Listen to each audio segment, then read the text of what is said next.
There are some fires that were never meant to go out, and some names that were never meant to be spoken aloud. When the courthouse in Lowndes County, Alabama, burned to the ground on March 14th, 1849, officials blamed an overturned oil lamp, but the men who sifted through the ashes found something that did not belong there. 3 sets of human remains, each bound in iron chains, each positioned in a way that suggested they hadn't died trying to escape, but had been placed there to burn. The official records vanished in that fire. Births, deaths, land titles, slave inventories, all gone. But hidden among the whispers that still haunt that soil is a story so grotesque and deliberate it was erased not by time, but by fear. Bell River Plantation, 8 miles south of Hanville, built on land so black and fertile it made men cruel. Its master, Colonel Nathaniel Sutton, a man of science, or so he claimed, believed that blood could be refined the way iron is smelted, purified through pain and precision. He wrote to doctors in Charleston about the controlled shaping of human lineage. His library held books not of scripture but of skulls and measurements, and from those pages he built an empire of flesh. But this isn't his story. It belongs to his twin daughters, Sarah and Catherine, born of a woman he bought, raised as daughters but owned as property. The colonel educated them like prized curiosities, teaching them languages, music, arithmetic, but never letting them forget they were half slave, half secret. He called them his mirrors, his perfect experiment. 2 identical minds bound by shared blood and shared fear. When the colonel died suddenly in 1847, the official cause was heart failure, but his untouched dinner tray and the shimmering residue at the bottom of his coffee cup whispered something else. His daughters stood at his funeral in identical black dresses, speaking not a word, only watching the men around them with eyes that did not grieve. They knew something none of them did. They knew that the colonel's will, his final experiment,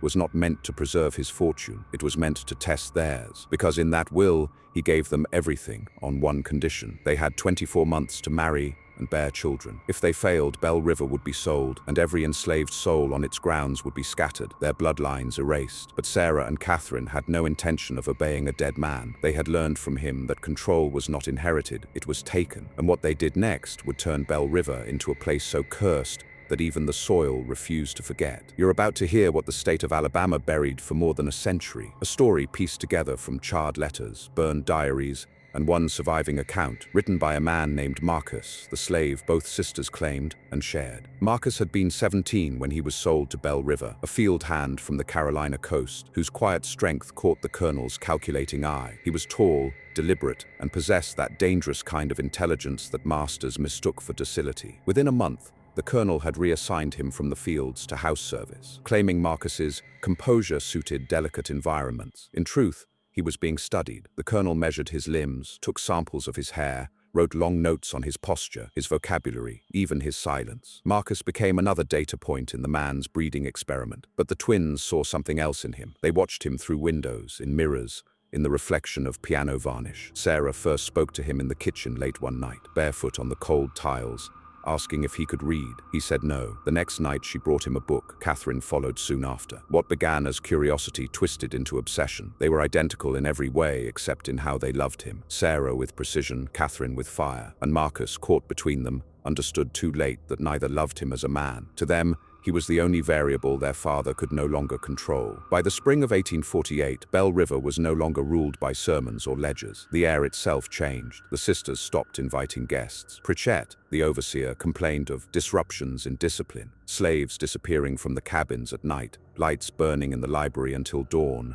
strange laughter from behind locked doors. The twins dismissed him, telling him he no longer answered to a man, but to the daughters of science. They'd inherited not just the plantation, but the colonel's pathology, and in Marcus they found their rebellion. They would fulfill their father's conditions on their own terms. Twin heirs carrying children of the same man, proof that they could manipulate nature itself. The journals recovered decades later described the ritualized nature of it all, the experiments with herbal mixtures to control conception, the medical texts smeared with candle wax, the locked room that no servant entered. But Marcus began to write, scraps of paper hidden beneath floorboards, coded letters to a preacher in Hanville who smuggled them north through abolitionist channels. He wrote of confinement, of madness blooming in those women's eyes, of the way they began to call him by their father's name. He said they whispered that blood must complete its circle, that to be free they had to become the source of their own creation. Halfway through that summer, both sisters vanished from public sight. The fields ran untended. The overseer claimed illness kept them in seclusion. But those who worked the quarters said they saw something moving behind the shutters at night. Two shapes in candlelight, pacing, whispering, waiting. If you've followed this far,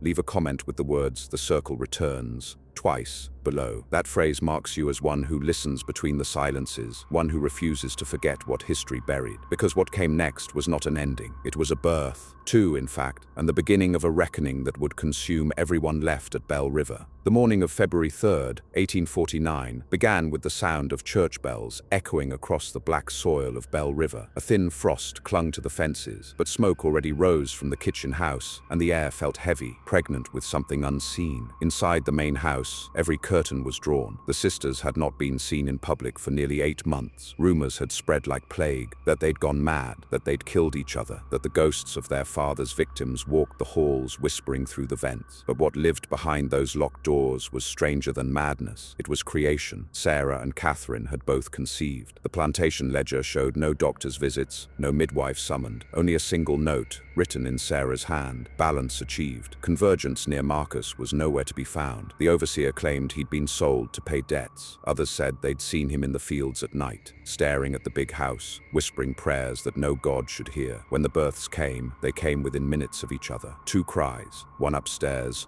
one down, echoing through the corridors like a single soul split in half. But the joy that should have followed was drowned in silence. Only one child cried again. The other, it said, was born without breath, or with too much of it. The surviving journals from that winter tell of Sarah's descent into a kind of divine delusion. She insisted the child was not hers alone, that it carried both reflections, both hearts. Catherine rarely spoke at all after that night. She would sit beside the cradle and trace the baby's face with trembling fingers, whispering that she could see Marcus's eyes staring back, not with warmth, but with accusation. 3 weeks later, the nurse who attended them disappeared. Her quarters were found empty except for a torn scrap of cloth and a page from the colonel's old notebook pinned to the wall with a sewing needle. It read, "Control achieved only through sacrifice." By March, the house had begun to rot from within. Servants fled, crops withered. The twins confined themselves to opposite wings of the home, communicating only through the crying child that passed between them, like a message no one else could interpret. On March 14th, the courthouse in Hanville burned. But before the flames, there was a rider, a black man in torn clothing, exhausted and bleeding, who delivered a stack of papers to the clerk's office. He told them to keep it safe, that the truth must live where the soil can't swallow it. Those papers, the ones found half-burned beneath the courthouse rubble, were signed in a careful,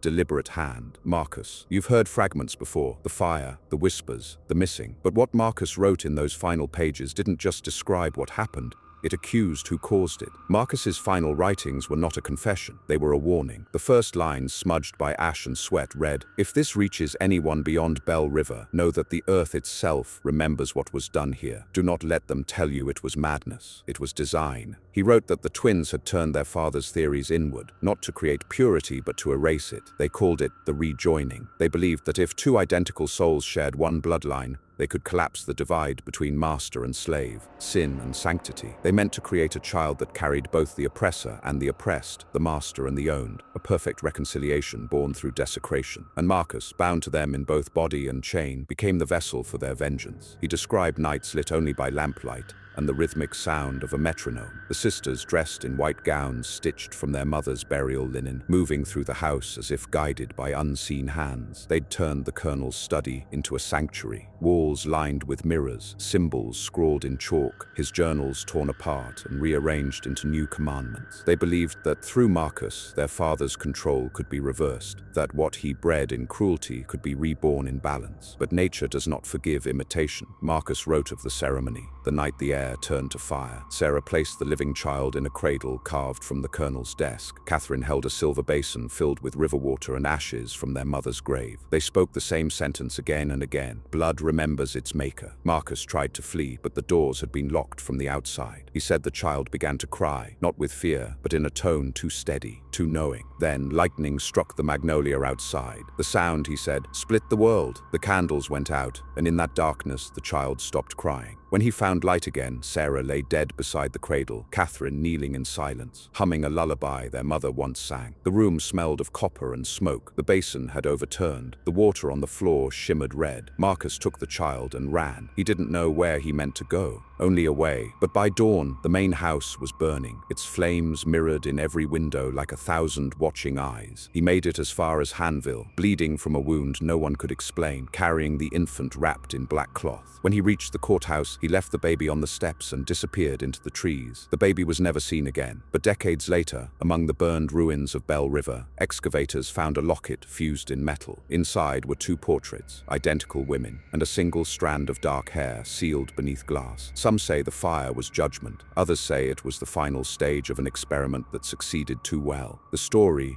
should have ended in smoke. But some fires, once lit, do not die. They hide in the blood. After the courthouse burned, Bell River Plantation was abandoned. The soil grew over the foundations, swallowing the remains of the house and every secret it held. Locals avoided that land for decades. Hunters said their dogs refused to cross the fence line. Children dared each other to touch the magnolia tree that still stood in the front yard, its bark split by lightning yet never dead. They said if you pressed your ear against it, you could hear a heartbeat, slow, steady, patient. In 1891, a surveyor named William Yates bought the Bell River property for pennies on the acre. He intended to clear the land for timber. His journal survived, stored in a mobile attic for more than a century. His first entry after moving onto the property reads, "Something moves here when the air is still. My horses will not drink from the well." Every mirror in the house fogs from the inside. Yates's men reported finding a skeleton chained in the cellar, not burned, not buried. When they touched the manacles, the metal left faint black stains on their hands